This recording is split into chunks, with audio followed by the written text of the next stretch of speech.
Jakarta, awal tahun 2009. Ditya merupakan anak ketiga dari 5 bersaudara, atau biasa juga disebut dengan istilah anak tengah. Ditya memiliki 2 orang kakak laki-laki dan 2 orang adik perempuan yang bernama Aa Rian, Aa Galuh, Tiara, dan Cindy. Aa, ya, karena memang Ditya merupakan keluarga yang berdarah Sunda yang dibesarkan oleh seorang wanita tangguh seorang diri, Mami. Begitulah mereka memanggil beliau. Pagi itu tidak jauh berbeda dari pagi-pagi sebelumnya. Satu hal yang membuat spesial adalah penanda di kalender yang menunjukkan tahun 2008 telah usai.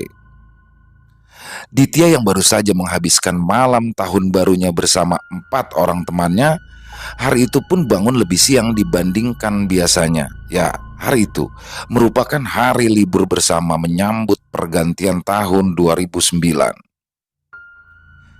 Ia terbangun dengan kondisi yang masih kelelahan setelah semalaman bergadang bersama teman-temannya untuk menikmati barbeque yang sudah mereka rencanakan jauh hari sebelumnya. Ditya pun meraih telepon genggam miliknya. Ia berharap ada pesan masuk dari pacarnya. Hubungan Ditya dan pacarnya sebenarnya baik-baik saja. Namun, kesibukan pacarnya yang kala itu berprofesi sebagai pembalap muda profesional membuatnya seringkali pergi keluar kota bahkan ke luar negeri untuk mengikuti kompetisi-kompetisi balap motor. Happy New Year 2009 Ditya. Sebuah pesan terlihat di notifikasi HP BlackBerry miliknya. Maaf ya, aku nggak bisa New Year's bareng kamu. Semoga tahun depan kita bisa merayakan tahun baru barengan ya. Begitulah pesan yang tertulis. Hope so, gumam Ditya sambil tersenyum kecut membaca pesan dari pacarnya. Dan dengan mata yang masih berat dan setengah tertutup, Happy New Year too. Kamu balik kapan dari Malaysia? Balas Ditya kepada sang pacar. Tak ingin ia mengutarakan perasaan yang sebenarnya. Ditya pun lalu mencoba membenahi posisi tubuhnya yang tadinya terlentang. Kini ia duduk bersandar di tembok sambil mencari charger HP yang sudah terpasang pada stop kontak di kamarnya tersebut. Ia pun lalu mencolokkan HP-nya dan mencoba bangkit dari kasur meninggalkannya di atas bantal. Au! Ketika Ditya mencoba bangkit dari kasur menggunakan lengan kirinya untuk menahan beban, tiba-tiba ada rasa sakit seperti tertekan dan sedikit menusuk di bahu sebelah kirinya. Salah bantal lagi, keluh Ditya kala itu. Tapi yang Ditya tidak sadari adalah jika hal itu merupakan awal dari sebuah kejadian yang akan merubah sudut pandang hidupnya dari segi sesuatu yang memang tidak bisa dipandang mata. Setelah akhirnya berhasil bangkit dari kasur yang tak ingin melepaskannya, Ditya pun lalu beranjak keluar dari kamar. Tumben udah bangun teh? Dilihatnya sosok perempuan tangguh kebanggaannya kala itu tengah berdiri menyiapkan sarapan di meja makan dengan pakaian yang sangat rapih. Mami mau pergi? Tanya Ditya kepada maminya. Iya, mau pergi sebentar ke Cakung. Ke rumah Umi. Kok aku gak diajak? Umi adalah panggilan untuk nenek mereka, ya ibu dari Mami yang tinggal tidak terlalu jauh dari mereka. Sebentar doang kok, mau jemput Umi. Siapa tahu mau nginep. Sarapan udah Mami siapin ya, yang lain masih pada tidur soalnya. Iya Mi. Emang sekarang jam berapa sih? Tanya Ditya sambil melihat ke arah jam dinding yang terpasang pada tembok besar di ruang tamu. Loh, masih jam 8. Makanya kan Mami bilang tumben, gak libur aja susah bangun. Iya, aku kira udah jam 11, ucap Ditya.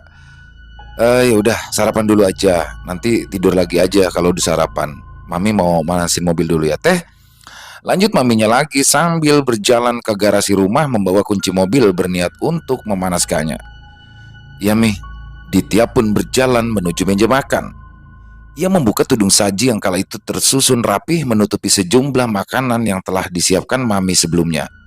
Ditya menarik kursi makan yang terletak di sisi kirinya, berniat untuk duduk di sana. Sampai tiba-tiba untuk kedua kalinya ia pun merasakan hal yang sama seperti yang ia rasakan tadi. Aduh, aduh, aduh. Bahu sebelah kirinya terasa nyeri lagi dan kali ini sedikit lebih sakit dari sebelumnya. Kenapa teh? Tanya maminya yang sudah kembali dari garasi usai menyalakan mesin mobil. Kayaknya salah bantal deh, Mi. Nyeri banget. Ya udah, Mami panggil tukang urut aja ya. Gak usah, Mi. Gak apa-apa kok. Paling nanti juga mendingan, tegas Ditya. Beneran gak apa-apa. Kalau keseleo gimana coba? Tanya maminya yang sedikit khawatir. Mami memang sangatlah perhatian terhadap semua anak-anaknya. Santai aja, Mi, jawab Ditya. Oke, ya udah. Udah, Mami pergi aja. Nanti juga habis sarapan aku masuk kamar lagi. Beneran nih teh? Iya, Mami. Ya udah, Mami jalan dulu ya. Mami pun berbalik melangkah menuju pintu depan. Ditya lalu mengikutinya dari belakang. Hati-hati, Mi, ucap Ditya sambil melambaikan tangannya ke arah mobil yang melaju menjauhkan meninggalkan rumah. Ia pun kembali menuju ke dalam rumah, menutup pintu depan dan membuka gordennya, membiarkan cahaya mentari di awal tahun menyinari ruang tamu rumah mereka. Sesaat ia pun teringat seporsi lontong sayur di meja makan yang telah dibukanya. Ditya pun berjalan kembali ke meja makan yang hanya berjarak 5 langkah dari tempat ia berdiri sampai kembali ia rasakan nyeri di bahu kirinya. Bahkan lebih nyeri dari sebelumnya. Seakan seperti sesuatu yang tajam sedang mencengkram bahu kirinya. Kali ini Ditya mencoba meraih tembok, melipir, mencoba menahan sebagian beban berat tubuhnya. Sambil meraba, menyusuri tembok yang menjadi pembatas antara 3 ruangan, ruang tamu, ruang makan, dan kamarnya, ia pun terus berjalan berusaha meraih knop pintu kamarnya di ujung tembok. Dit, ngapain kamu? Terdengar seruan dari arah ujung ruang makan. Dilihatnya, Rian yang baru saja turun dari tangga yang terletak tepat di samping wastafel pencuci piring. Mau masuk kamar, A? Aku udah bangun, tanyanya kepada kakak laki tertuanya. Belum tidur ini, jawab Rian. Laper, ada makanan gak? Ada tuh, A, jawab Ditya sambil melihat ke arah meja makan seakan menunjukkan pada Rian jika sarapan yang sudah disiapkan Mami. Kamu kenapa sih? Tanya Rian yang melihat Ditya seperti menahan nyeri. Gak tahu nih, A, sakit banget pundak sebelah kiri. Tahun baru malah sakit. Ya udah, sana tidur lagi. Ditya yang sudah terbiasa dengan sifat Rian yang suka sekali mengisengi adik-adiknya itu hanya tertawa kecil lalu berbalik menuju ke kamar. Ia pun terduduk di kasur sambil menyandarkan punggungnya di tembok kamar. Diraihnya HP BlackBerry Torch di atas bantal yang ia tinggal dalam keadaan charging. Sesaat Ditya merasakan rasa nyeri itu lagi. Kali ini ketika punggungnya bersentuhan dengan tembok. Tidak sesakit sebelumnya, tapi kali ini sedikit seperti ada rasa yang menusuk. Ia pun memperbaiki posisi, merebahkan badannya di kasur. Aneh, kali ini seperti ada yang mengganjal di punggungnya. Tapi belum sempat Ditya merebahkan punggungnya, rasa nyeri dan menusuk-nusuk itu pun kembali terasa. Seolah ada sesuatu yang sebelumnya mencengkram erat bahu kirinya dengan benda-benda tajam, kini perlahan mulai menusuk-nusuk hampir seluruh bagian atas punggungnya. Tak kuat menahan rasa sakit yang entah bagaimana perlahan mulai menusuk sampai ke kepalanya, ia pun terpejam dan tiba-tiba tak sadarkan diri. Ia terlelap, larut dalam ketidaksadarannya. Perlahan matanya terbuka, dilihatnya sekeliling sejauh mata memandang, tak ditemukannya siapapun selain rerumputan hijau yang luas dengan ilalang tinggi yang tidak beraturan. Bingung, Ditya pun melangkahkan kakinya perlahan selangkah demi selangkah menelusuri lahannya itu sampai didengar suara gemerisik gesekan rumput yang menyertai langkahnya. Seakan ada sesuatu yang mengikutinya di belakangnya. Penasaran, ia pun menoleh ke belakang. Terkejut dan takut, itulah yang Ditya rasakan seketika ia melihat ke belakang dan menyadari apa yang sedang mengikutinya. sesosok ular hitam besar tengah berdiri menegakkan sebagian tubuh atasnya jauh lebih tinggi dari tubuh Ditya, sambil sedikit menundukkan kepalanya.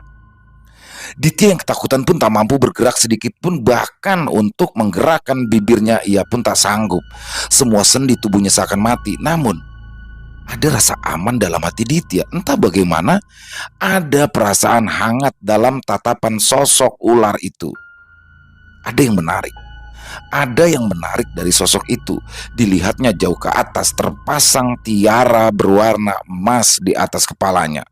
Perlahan sosok itu menurunkan kepalanya, mendekatkan tatapannya, hingga terjadilah momen itu. Mereka berdua beradu pandang. Seketika Ditya pun terbangun dari tidurnya, berkeringat dengan nafas yang terasa berat.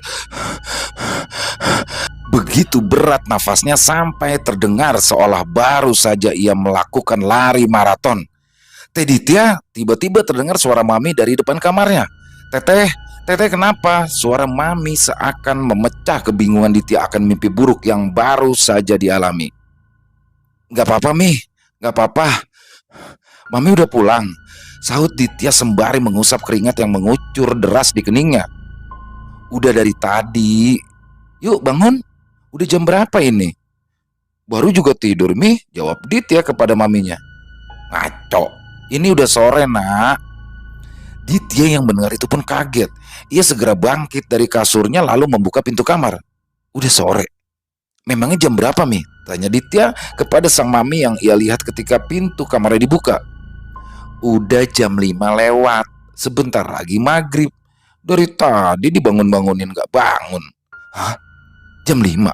Ditya pun memastikan ucapan mami sambil melihat ke arah jam dinding. Benar. Dilihatnya kala itu jam menunjukkan pukul 17 lewat 10 menit. Teteh kenapa sih? Tanya mami yang penasaran akan sesuatu hal yang didengar. Emang kenapa Mi? Itu abis dari tadi kayak jejeritan begitu. Hah? Jejeritan? Ditya bingung karena seingatnya di dalam mimpinya tadi jangankan teriak, untuk menggerakkan bibirnya ia pun tidak bisa. Masa sih Mi? Iya, makanya kan Mami bangunin. Sesaat mereka berdua terdiam. Yaudah bangun, sholat dulu sana, ucap sang Mami memecah keheningan. Malam itu pun berlalu begitu saja, tidak ada keanehan lagi sampai keesokan paginya. Ditya membuka matanya, terbangun tidak nyaman, merasakan nyeri yang tiba-tiba saja mengganggu tidurnya. Bahu kirinya kembali terasa nyeri, masih dengan perasaan terganjal sesuatu. Tidak ingin terlalu larut dalam rasa sakit itu, ia pun beranjak ke kamar mandi bersiap untuk pergi ke sekolah. Ditya yang duduk di bangku SMA kelas 3 di sebuah sekolah swasta yang cukup ternama di daerah Jakarta, hari itu pun dengan berat hati harus tetap berangkat sekolah walaupun masih merasakan rasa nyeri yang sebenarnya membuat ia kesulitan untuk berdiri. Untungnya jam terakhir hari itu kosong. Guru yang seharusnya mengajar ternyata tidak masuk di hari itu. Ditya pun bersama keempat temannya, layaknya anak-anak ABG pada zaman itu, ketika ada jam kosong mengisi waktu mereka dengan bergosip dan berfoto-foto. Sampai akhirnya suatu momen yang membuat mereka terkejut terjadi. Tidak hanya mereka, tapi semua murid di kelas itu pun menyaksikan. Dari salah satu hasil foto mereka berlima terlihat ada yang aneh. Di dalam foto itu sesuai urutan dari kiri ke kanan: Stefani, Nabila, Tari, Ditya, dan Nadia. Kejanggalan berawal ketika Nadia tiba-tiba berkata, "Ah, ini apa ya?" Sambil menunjuk sesuatu yang terlihat tidak wajar berada di antara Ditya dan dirinya. "Ini siapa?" Nabila terkejut dengan nada tinggi. Mereka berlima terdiam dan seisi kelas pun menoleh ke arah mereka. Di dalam foto itu ada sosok wajah seorang perempuan seolah mengintip dari balik tubuh Ditya, menampakkan sebagian sisi kiri wajahnya dengan rambut panjang yang sedikit tidak beraturan. Murid-murid lainnya pun menghampiri untuk melihat foto tersebut, membuat suasana menjadi sedikit geger. Mereka saling berbisik, ada juga yang berisik. Semua tertuju pada percakapan mengenai foto itu tanpa ada satu orang pun yang menyadari di sekitar mereka salah satu dari mereka mulai berbeda. Ditya yang berada di kerumunan itu pun perlahan melipir, menghindar, merasa tidak nyaman, sampai akhirnya Nabila yang sedari tadi memperhatikan gelagat Ditya pun mulai menyadari sesuatu. "Dit, lu gak apa-apa?" tanya Nabila dengan nada yang lumayan tinggi memecah kebisingan kelas. Seketika semua mata tertuju pada Ditya yang terlihat mulai lunglai. Mereka semua panik. Beberapa orang pun berusaha secepat mungkin menghampiri Ditya, menahan tubuhnya yang terlihat hampir saja terjatuh ke lantai. Bukan tidak kuat ataupun lemas, tapi beban tubuh Ditya saat itu seakan-akan bertambah berkali-kali lipat dari beban yang normal, sampai beberapa anak lelaki pun kewalahan mencoba menahan bobot tubuhnya. Bingung. Akhirnya beberapa di antara mereka bergegas ke ruang guru mencoba memanggil guru agama. Ditya pun kala itu didudukan pada sebuah bangku yang berada di pojok ruangan dengan beberapa anak yang menemaninya. Sementara yang lain ada yang menghindar karena takut. Ada juga yang berjaga di depan kelas untuk menjaga ketenangan agar tidak sampai menambah geger. Pak Darwis, guru agama mereka pun tiba dan segera masuk ke dalam untuk melihat kondisi Ditya. Kala itu Pak Darwis ditemani oleh wali kelas mereka yang bernama Bu Sofi. "Kenapa, Dit? Sakit?" Bu Sofi mencoba berbicara kepada Ditya yang terlihat semakin pucat. "Sakit, Bu," jawab Ditya. "Mananya yang sakit?" "Sebelah kiri, Bu," kata Ditya sambil memegangi bahu kirinya. Coba Bapak lihat ya." Pak Darwis menghampiri Ditya yang terduduk lemas. Beberapa temannya termasuk Nabila pun meraih handphone mereka mencoba untuk menghubungi pihak keluarga Ditya. Ya sudah, kita coba bawa ke ruang UKS dulu ya." Pak Darwis pun mencoba membantu Ditya untuk berdiri, namun seketika seakan tak kuat untuk memapahnya, Pak Darwis pun ikut terjatuh terduduk di lantai. "Astagfirullah, gak kuat saya, gak kuat. Coba anak laki-laki beberapa, ayo bantuin saya." Beban tubuh Ditya pun seolah semakin bertambah. Beberapa murid lelaki di kelas pun ikut membantu Ditya untuk berdiri. Berat sekali. Tubuh Ditya bahkan tidak dapat ditegakkan, hanya bisa membungkuk seperti seorang nenek tua. "Sakit, Pak," kata Ditya dengan suara lirih. Iya, yang sabar ya, Dit. Sebentar lagi ibu dan kakak kamu datang. Kamu bisa segera pulang," ucap Pak Darwis mencoba menenangkan Ditya. Dan benar saja, Mami dan Aryan tak lama sampai di kelas. Memang rumah Ditya tidak jauh dari sekolahnya. Kala itu Mami dan Aryan pun terkejut melihat kondisi Ditya. Mereka bergegas membawa Ditya menuju mobil yang terparkir di lapangan depan sekolah dengan dibantu beberapa murid dan kedua guru yang tadi. "Bu, ini sepertinya ada yang tidak beres," pesan Pak Darwis kepada Mami sambil setengah berbisik. "Memangnya nggak beres gimana, Pak?" tanya Aryan menimpali pernyataan itu. "Sebaiknya jika ada orang yang paham, coba langsung dibawa saja ke sana," tambah Pak Darwis kepada Aryan dan Mami. "Iya Pak, nanti saya coba panggilkan tukang urut dulu di rumah," sahut Mami sedikit kurang percaya jika ada hal-hal aneh yang sedang menimpa sang putri. Mereka pun sampai di depan rumah. Mami pun bergegas keluar dari mobil, membantu membukakan pintu di sisi Ditya duduk. Aryan pun juga bergegas memapah Ditya yang terlihat semakin membungkuk. Namun aneh, Ditya kini tidak lagi seberat sebelumnya. Beban tubuhnya kala itu kembali normal. Mereka pun membawa Ditya ke dalam kamar. Mami membantu Ditya menggantikan bajunya. Aryan melihat ke arah jam dinding yang menunjukkan pukul 4 sore. Bersiap untuk pergi ke rumah temannya. Hari itu Aryan terpaksa meninggalkan Ditya untuk mengerjakan tugas kuliah. Beruntungnya saat itu rumah sudah ramai. Galus sudah tiba dari kegiatan kampus. Tiara dan Cindy pun sudah pulang sekolah. Galuh, tolong panggilin tukang urut yang biasa ya nak," pinta Mami ke Galuh yang ketika itu ikut menemani Ditya. Nanti Ditya gimana?" tanya Galuh. Ya khawatir dengan kondisi sang adik. "Gak apa-apa, kan ada Mami yang jaga." Rumah tukang urut langganan mereka memang tidak jauh dari rumah mereka, hanya berjarak 3 blok saja dari situ. Ya udah, aku panggilin sebentar ya, Mi." Agalu pun bergegas menyalakan motornya dan langsung meluncur ke rumah tukang urut tersebut. Tidak beberapa lama kemudian, Agalu pun kembali dengan motornya. Terlihat sebuah motor yang mengikuti di belakangnya dengan dua orang yang berada di atas motor tersebut. Seorang lelaki dan wanita parubaya yang berusia sekitar 40-45 tahunan. Sang perempuan parubaya pun turun dari motornya mengikuti Agalu masuk ke dalam rumah. Ditya dan Mami sudah menunggu di ruang tamu. Mbah Jasmi, sang tukang urut pun duduk di sofa tepat di depan Ditya.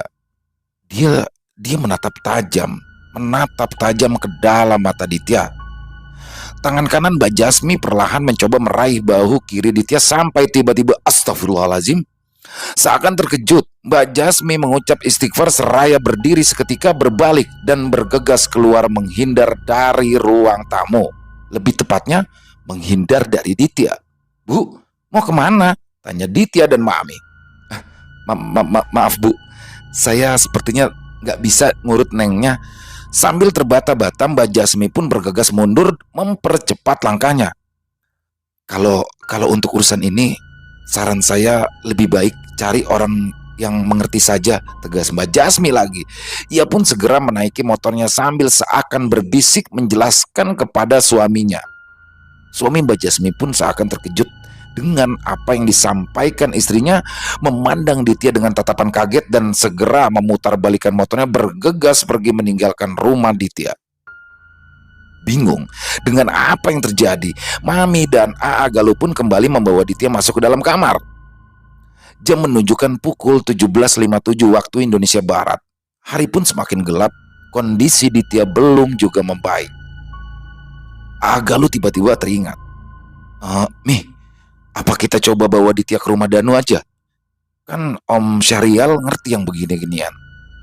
Danu adalah sahabat dari kedua kakak lelaki Ditya, yaitu Agalu dan Aryan. Ayah Danu, Om Syahrial, memang dikenal oleh teman-teman anaknya memiliki kemampuan untuk berkomunikasi dan berinteraksi dengan hal-hal goib. Boleh deh jawab Mami yang memang sepertinya terlihat sudah kehabisan akal. Sebentar, aku siapin motor dulu. Kita boncengan bertiga aja ya. Agalu pun segera menyalakan mesin motornya, bergegas kembali ke dalam kamar untuk membantu Mami memapa Ditya. Di, kalian bisa tolong bantuin Mami pegangin teh Ditya nggak? Biar aku yang pegangin stang motor, pinta Agalu kepada kedua adik perempuan yang lain. Tiara dan Cindy pun tanpa banyak bicara segera membantu Mami menahan beban tubuh Ditya yang tiba-tiba saja mulai bertambah lagi seperti sebelumnya. Mereka perlahan memapanya menuju motor yang sudah disiapkan Agalu di depan pagar. Di sini, keanehan pun terjadi lagi. Sesampainya mereka di samping motor, mereka mencoba membantu Ditya yang terlihat tidak kuat bahkan untuk mengangkat tubuh bagian kanannya sendiri. Mami dan Tiara yang saat itu berada di sisi kiri Ditya pun terjatuh karena tak kuat menahan beban tubuhnya. Mereka pun bangkit, mencoba lagi untuk kedua kalinya dan kembali gagal. Ngaco nih. Bener-bener gak beres. Bener-bener gak beres, seru Agalu seketika. Yaudah Mi, kita bawa aja Ditya balik lagi ke kamar. Biar aku yang jemput Danu sama Om Syahrial. Iya, boleh nak. Kamu hati-hati ya. Agalu pun terlihat sedang menelpon di teras depan rumah menjelaskan situasi yang terjadi kepada Om Syahrial. Tak lama kemudian, Agalu pun mematikan handphonenya dan melongok ke arah Mami yang sedari tadi duduk di ruang tamu memperhatikan gerak-gerik putra keduanya itu. "Mi, aku jalan ya," kata Agalu.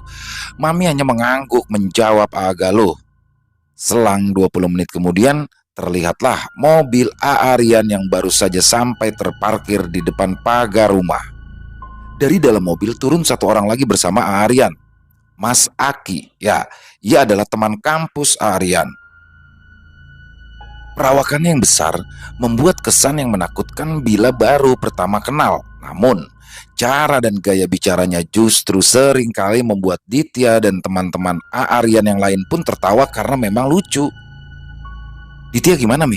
tanya Aryan yang bergegas turun dari mobil, mengkhawatirkan kondisi sang adik. "Masih Aku balik cepet, udah selesai tugasnya, tanya Mami. Nanti aja, lanjut lagi. Ini makanya aku ngajak Aki buat bantuin megangin. Tadi Galuh cerita sih sekilas di telepon. Iya, Mami bingung mesti gimana. Udah, Mami tenang aja. Gak akan kenapa-napa kok. Ucap Aryan berusaha menenangkan maminya yang memang terlihat semakin gelisah. Sekitar setengah jam kemudian, Galuh pun tiba di rumahnya. Loh, si Danu mana loh? Tanya Rian, bingung melihat Galuh masuk ke dalam rumah sendirian. Mobilnya gak bisa nyala, jawab Galuh. Hah? Kok bisa? Iya, tadi pas mau nyalain mobil, tiba-tiba kayak nggak kestarter gitu. Ada-ada aja. Udah, aku yang jemput aja deh, tegas Aryan sambil berbalik ke dalam rumah berniat mengambil kunci mobil yang diletakkan di dalam kamar Mami. Galuh pun mengikuti di belakangnya. Mih, aku jemput Danu sama Om Sarial dulu, kata Aryan kepada Mami yang terlihat sedang duduk di pojok kasurnya sambil memijat-mijat bahu Ditya yang terlihat meringis menahan sakit. Loh, nggak jadi datang bareng Galuh? Tanya Mami bingung. Mobilnya tiba-tiba nggak bisa di starter, jawab Galuh lagi. Ya Allah, kenapa lagi sih? Mami terdengar begitu panik, terlihat air mata yang mulai sedikit demi sedikit menetes keluar dari ujung matanya. Gak apa-apa Mi, biasanya kan si Danu emang suka malas ganti oli, palingan juga kering itu, Aryan menjawab mencoba menenangkan Mami. Udah ya Mi, ditemenin sama Galuh dulu. Di luar juga ada si Aki tuh, Mami tenang aja, aku jemput mereka dulu. Iya, ucap Mami lirih menahan sedih. Rian pun berbalik segera bergegas keluar rumah. Tak lama terdengar suara mobil Rian pergi dan menghilang perlahan. Galuh berjalan mendekati Ditya. Ia kala itu membawa Al-Quran kecil di genggamannya, mendudukkan tubuhnya tepat di samping Ditya yang sedang berbaring. Galuh pun mulai membuka lembar demi lembar Al-Qurannya sampai ia berhenti pada sebuah lembaran surat. Yasin. Ia pun mulai membaca. Wal Qur'anil Hakim.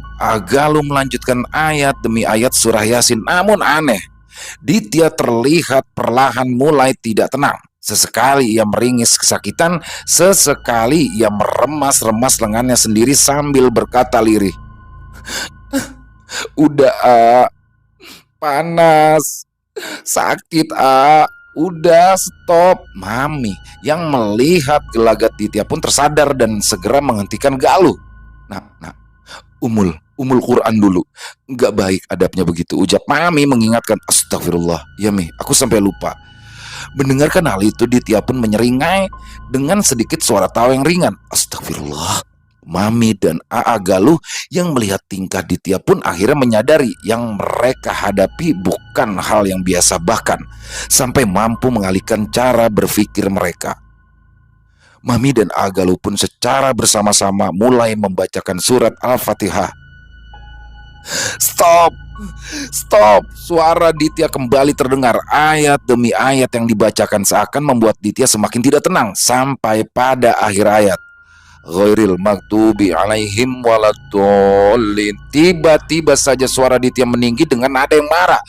Berhenti! Matanya memerah, namun terlihat tetes demi tetes air mata perlahan mulai keluar dari matanya. Udah sakit. Mami dan Galuh pun terhenti terkejut mendengar nada tinggi Ditya itu. Mereka pun hanya bisa mematung sesaat sampai terdengar suara gebrakan pintu kamar yang terbuka. Di depan pintu, kala itu sudah berdiri Mas Aki, Tiara, dan Cindy yang terlihat panik mendengar suara teriakan Ditya dari luar kamar. Kenapa Mi? Kenapa Gal? Tanya Aki panik. Melihat kondisi Ditya yang sedang tidak jelas itu, Mas Aki pun segera menghalangi pandangan Tiara dan Cindy yang ketika itu memang masih di bawah usia remaja. Teh Ditya kenapa Mi? Tanya Tiara penasaran bercampur khawatir sambil mengintip dari balik badan Mas Aki yang besar. Nggak apa-apa nak, jawab Mami mencoba mengalihkan. Teh Tiara ajak Cindy ke kamar depan dulu ya. Iya Mi, jawab Tiara yang saat itu duduk di bangku SMP dan terlihat sudah mulai bisa membaca situasi. Tiara pun segera mengajak Cindy menjauh sambil menghalangi pandangannya. Melihat Tiara dan Cindy yang sudah masuk ke dalam kamar yang lain, Mas Aki pun menutup pintu kamar Mami dan berjaga di dalam mendampingi Mami dan Aa Galuh. Tangan kanan aku perih, Mi.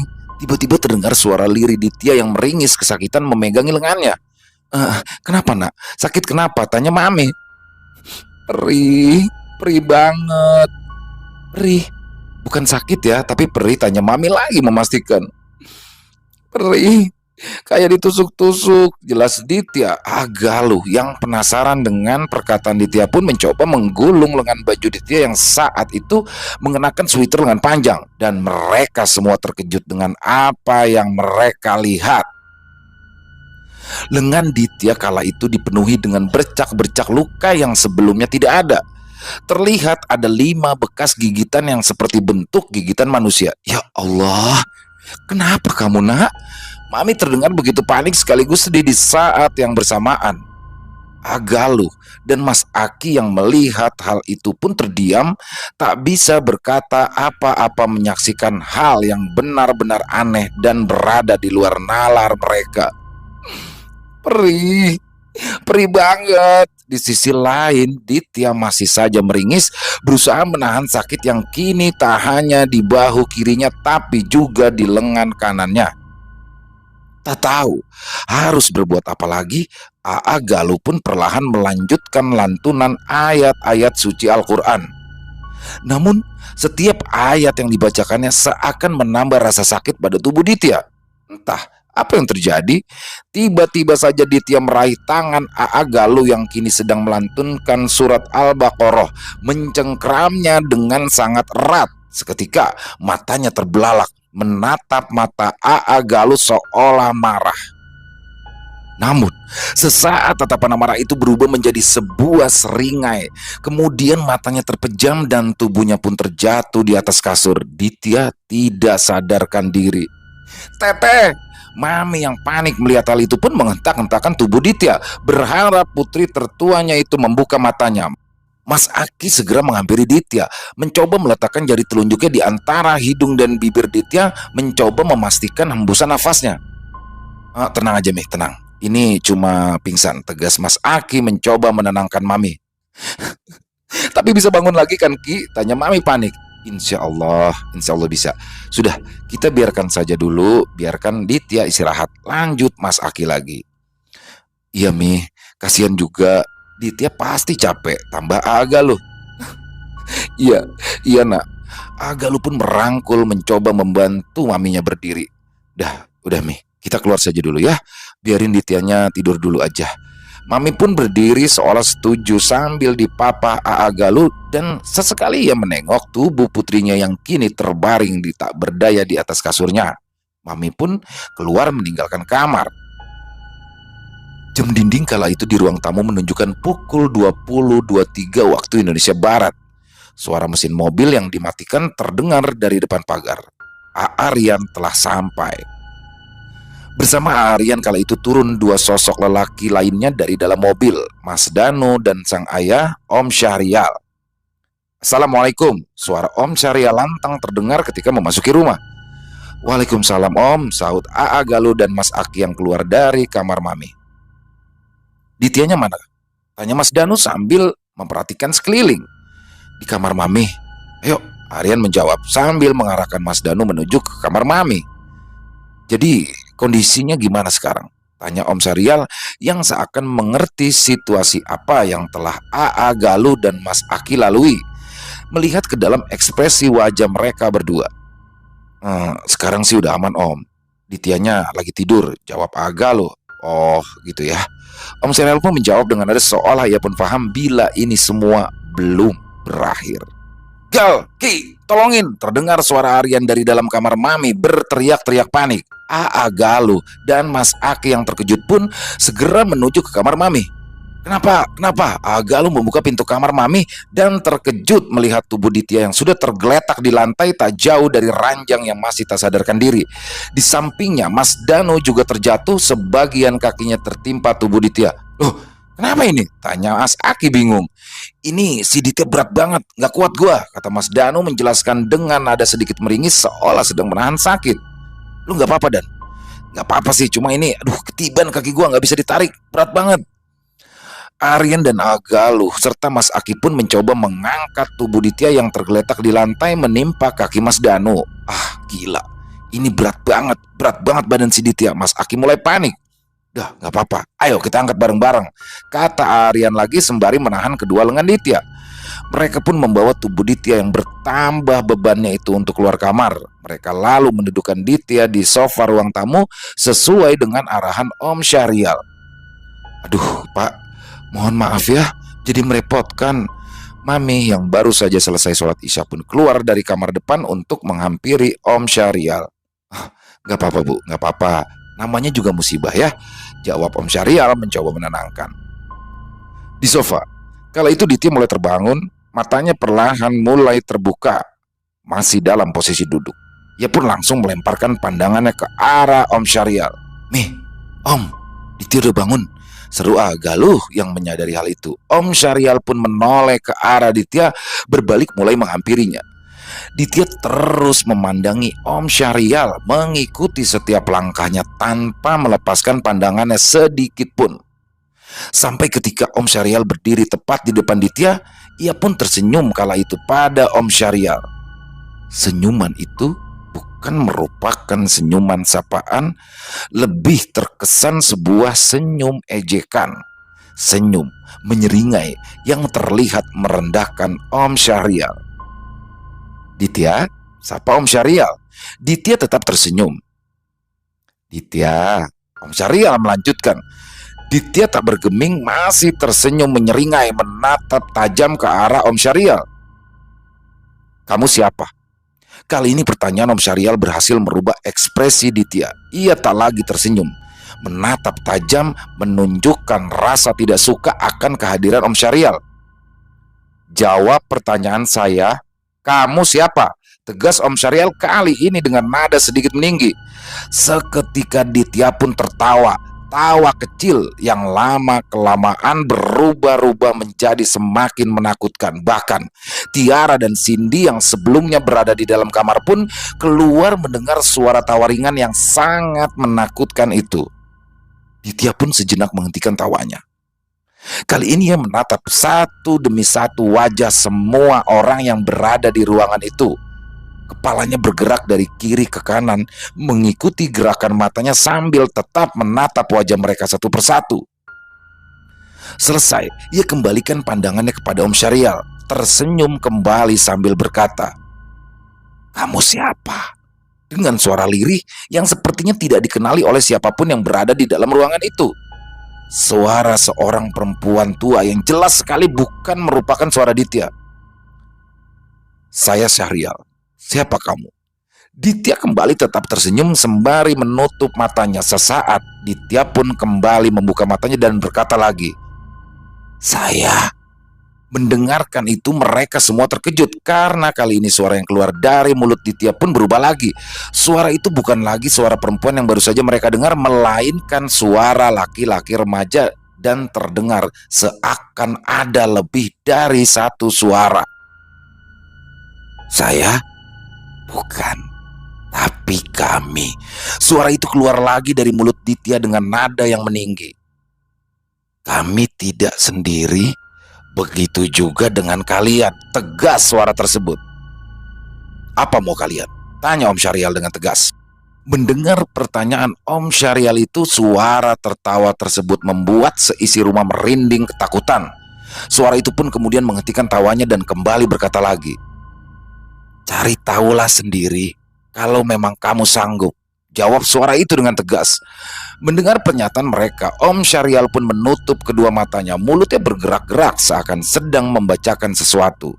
Tak lama kemudian, Om Syahrial pun membuka matanya. Seketika itu ia terperanjat mundur ke belakang, seolah-olah ia melihat sesuatu yang memang tidak ia duga-duga. Tatapannya mengarah pada sesuatu di atas kepala Ditya. "Astagfirullahaladzim," seru Om Ditya. Om, kenapa Om? Ada apa?" tanya Agaluh bingung. Om Syahrial tidak bisa menjelaskan apa yang ia lihat kepada siapapun yang berada di ruangan itu. Yang ia tahu, ini bukanlah hal yang biasa. Di punggung Ditya kala itu tampak sesosok anak laki-laki yang tidak kecil, namun jelas belum remaja, melingkarkan kedua tangannya di leher Ditya seolah merangkulnya dengan sangat keras. Dan di atas sosok itu ada sosok lain yang hampir mirip. Sosok anak laki-laki yang dari perawakannya pun terlihat tidak jauh berbeda dari sosok sebelumnya, hanya berbeda pada gaya rambutnya yang sedikit lebih lebat dan acak-acakan. Mereka terlihat tidak mengenakan pakaian pada bagian atas tubuhnya, dengan hanya mengenakan celana pendek pada bagian bawah. Kedua sosok itu pun tersenyum menyeringai sambil sesekali tertawa kepada Om Syahrial. Namun yang lebih menakutkannya adalah sosok lain di sebelah kiri Ditya.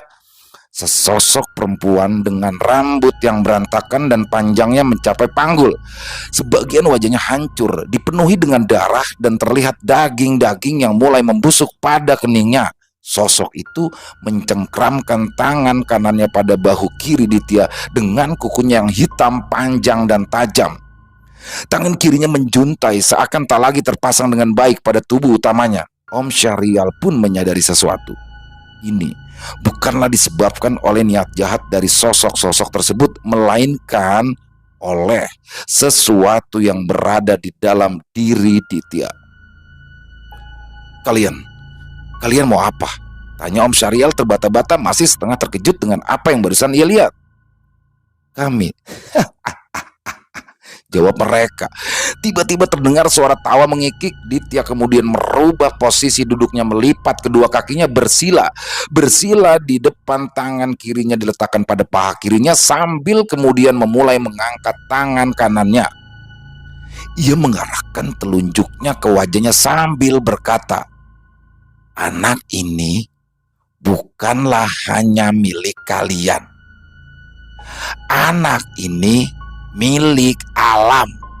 Kata-kata mereka membuat semua yang ada di ruangan itu terdiam. "Dia anak saya!" Mami menyela ucapannya dengan nada meninggi disertai rasa takut. "Kalian tidak berhak atas Ditya." Mereka pun hanya tertawa mendengar pernyataan Mami tersebut.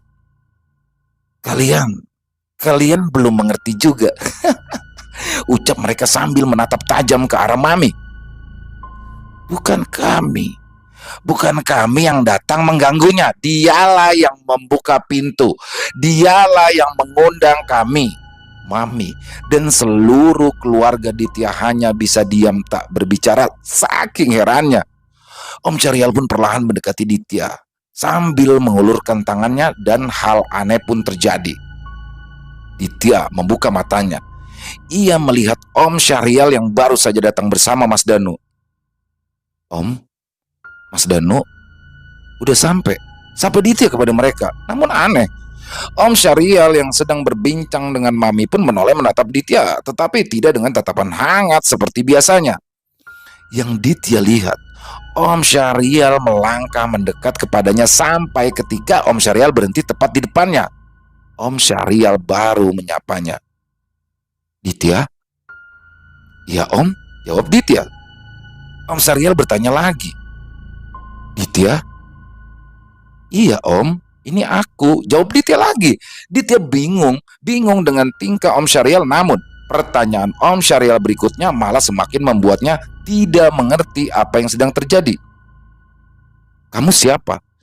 Ditya terdiam mendengar pertanyaan itu. Ia tak mengerti kenapa Om Syahrial menanyakan hal seperti itu. Tiba-tiba ia pun tertawa ringan dengan suara yang semakin lama semakin membuat dirinya sendiri ketakutan. "Kok aku tertawa? Kenapa suaraku beda?" Pertanyaan-pertanyaan aneh muncul di dalam benaknya. Ia bingung mencoba menyadari suara siapa tadi? Siapa yang tadi menjawab? Siapa yang tadi menjawab pertanyaan Om Syahrial? Tak sekalipun ia mendengar suara yang biasa keluar dari dalam mulutnya. Ia pun seakan tidak bisa mengendalikan tubuhnya. Seketika Ditya merasakan hawa dingin menyelimuti bahu kirinya. Namun sesaat kemudian hawa dingin itu pun berubah menjadi hawa panas yang perlahan-lahan menjalar ke seluruh punggung dan lengannya. Ada perasaan tidak enak dalam batinnya. Ia menoleh ke kiri, memastikan penyebab hawa dingin tersebut. Ditya terkejut bukan main Ketika ia melihat sesosok perempuan dengan wajah yang hancur sebagian sedang berdiri di situ, Ditya yang ketakutan pun berusaha memejamkan matanya, namun sesuatu seperti menahan matanya. Sepasang tangan yang berukuran tidak terlalu besar dengan permukaan telapak tangannya yang kasar. Tangan itu tidak hanya menahan mata Ditya untuk tidak menutup perlahan, tangan itu menarik wajah Ditya hingga mendongak ke atas. Kini matanya bertatapan langsung dengan mata sang pemilik tangan, sepasang mata berwarna putih cerah dengan hanya setitik warna hitam pada pupilnya. Mata itu menatap tajam dengan seringai senyumnya yang membuat bulu kuduknya berdiri. Di atas sosok pemilik mata itu, Ditya pun melihat sesosok lainnya. Sebuah wajah yang tertutup dari kening sampai hidung oleh rambut yang tidak beraturan, hanya terlihat senyuman lebar pada mulutnya. Kedua tangan itu kemudian menggerakkan kepala Ditya, mengarahkannya menghadap ke sisi kirinya tempat sosok wanita dengan wajah hancur itu berdiri. Kali ini Ditya benar-benar terperanjat dengan apa yang telah disaksikannya seketika. Kepala Ditya dihadapkan ke sisi kirinya, wajah hancur sang sosok perempuan berada tepat di hadapan. Mata mereka bertemu dalam sepersekian detik sebelum akhirnya Ditya seakan tersadar setelah merasakan tamparan hebat pada pipi kirinya. Om Syahrial yang mendekat mencoba meraih tangan Ditya secara refleks memutuskan untuk melayangkan tangan kanannya ke pipi kiri Ditya. Ia menyaksikan apa yang Ditya alami, mencoba menjauhkan wajahnya dari sosok perempuan berwajah hancur itu. "Mami!" Tiba-tiba Ditya menjerit mendengar suara Ditya yang telah kembali normal. Sang mami pun segera menghampiri lalu memeluknya dengan erat. Iya nak, Mami di sini." Mami," ucap Ditya takut. Ia menangis. "Iya nak, iya. Dit, kita ngaji bareng-bareng ya," ajak Om Syahrial yang seakan tahu jika ini semua masih belum usai. Coba, Rian sama Galuh tolong ambilkan kasur kecil atau karpet tebal, apalah itu." Lanjutnya lagi kepada kedua kakak laki-laki Ditya. "Baik Om, baik," jawab mereka berdua. Ditya pun akhirnya direbahkan pada sebuah karpet tebal yang digelar di ruang tamu dengan posisi tengkurap. Galuh kala itu diminta memegangi kepala Ditya. Om Syahrial berada di ujung tangan kiri dan Mami memegang tangan kanannya. Aryan dan Mas Danu memegangi kaki kanan, sedangkan Mas Aki di kaki kirinya. Om Syahrial pun meminta Galuh menghadapkan kepala Ditya ke kanan sambil mendekati telinganya seakan membisikkan sesuatu. "Ikuti bacaan Om dalam hati ya Dit," tegas Om Syahrial. Ditya mengangguk. Om Syahrial pun mulai melantunkan bacaan ayat-ayat suci Al-Quran. Jam di dinding kala itu menunjukkan pukul 00.41 waktu Indonesia Barat. Lantunan ayat-ayat suci masih terdengar lirih sekali dari mulut Om Syahrial. Kondisi Ditya saat itu semakin tidak menentu. Ia yang sebelumnya berhasil kembali menguasai kesadarannya kini mulai kehilangan kendali lagi. Semakin lama Ditya semakin meronta-ronta. Aryan dan Mas Danu sempat beberapa kali terpental karena tendangan keras dari Ditya. Galuh pun masih berusaha menjaga agar kepala Ditya tetap pada posisi menghadap ke kanan, karena sebelumnya sempat ia melepaskan pegangannya. Ditya berhasil menoleh ke arahnya, mengeluarkan suara tawa yang benar-benar mengerikan. Mami masih menahan tangan kanan Ditya sambil sesekali menangis pilu melihat kondisi putri kesayangannya itu, Mas Aki, kini mencengkram lebih kuat kaki kiri Ditya yang sebelumnya terlepas dan menyebabkan keanehan terjadi. Tubuhnya terangkat sekitar 1 atau 2 cm dari lantai, melayang sembari berontak menghentak tendangan-tendangan kecil yang sangat kuat, bahkan mampu membuat badan Aryan dan Mas Danu terpental. Momen ini berlangsung sangat lama, 2 jam. Bayangkan, 2 jam.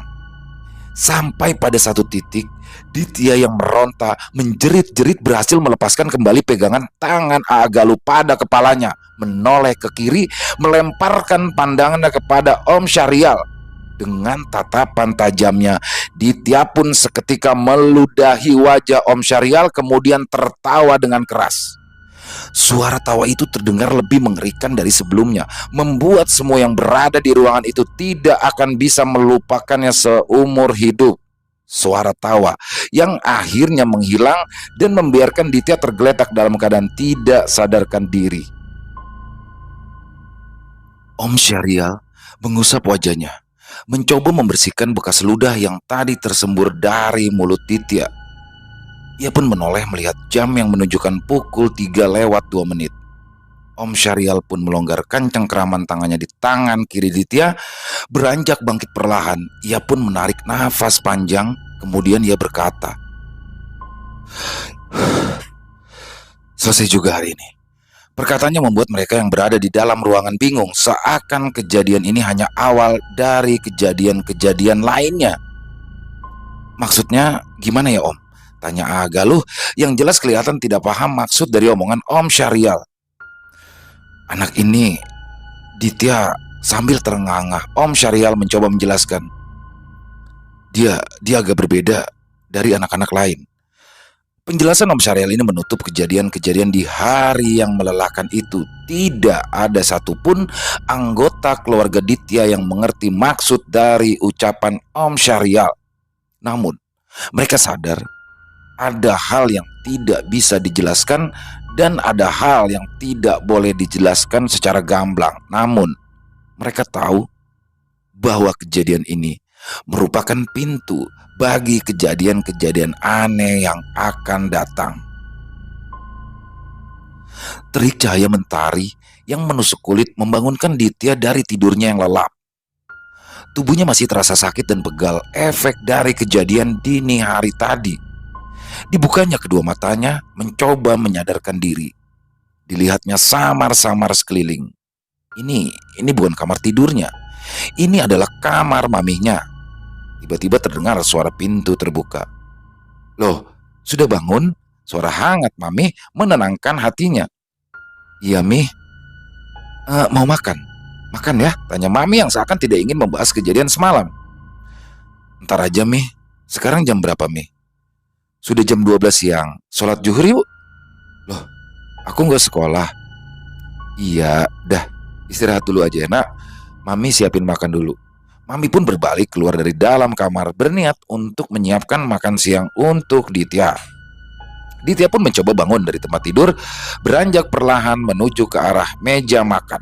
Siang itu, Ditya menghabiskan waktu bersama Mami, berbincang-bincang tentang banyak hal. Hari pun berganti malam.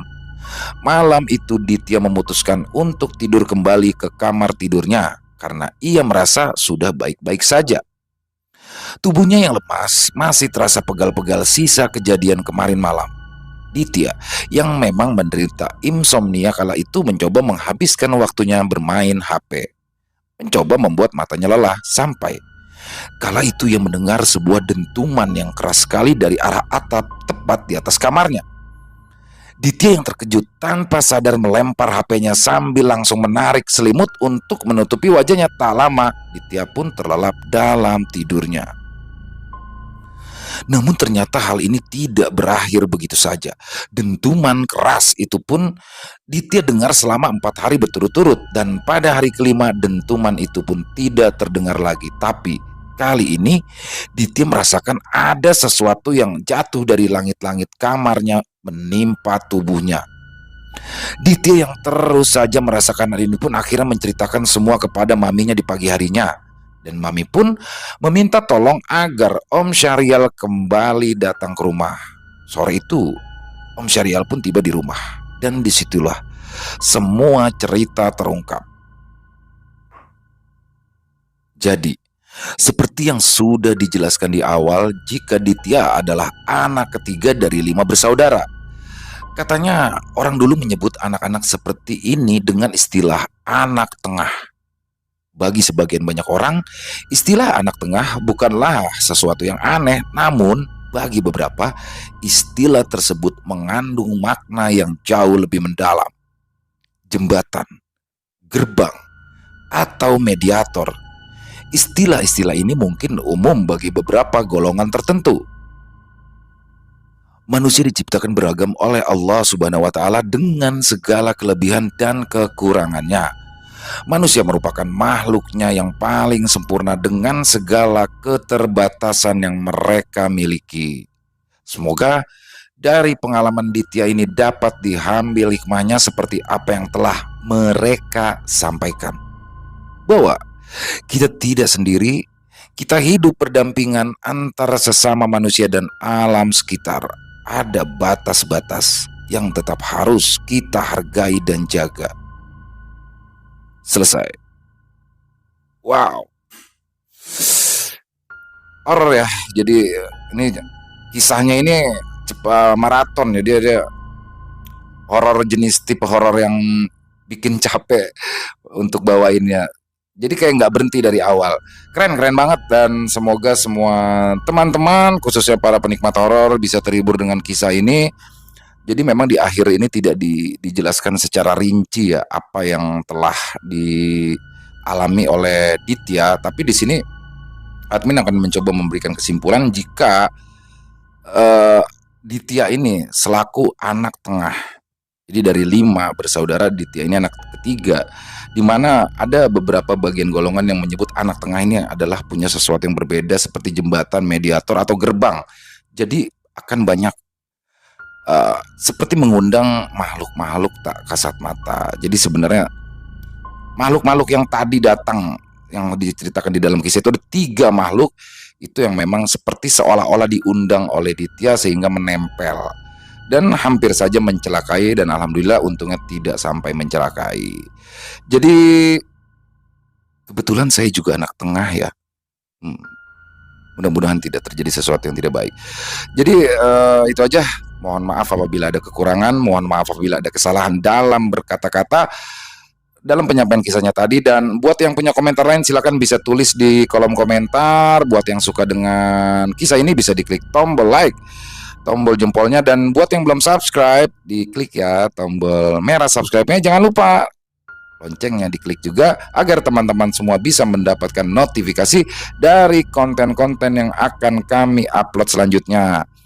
Semoga ada hikmah baik yang bisa kita ambil dari kisah barusan, dan apabila ada yang buruk silakan dibuang saja.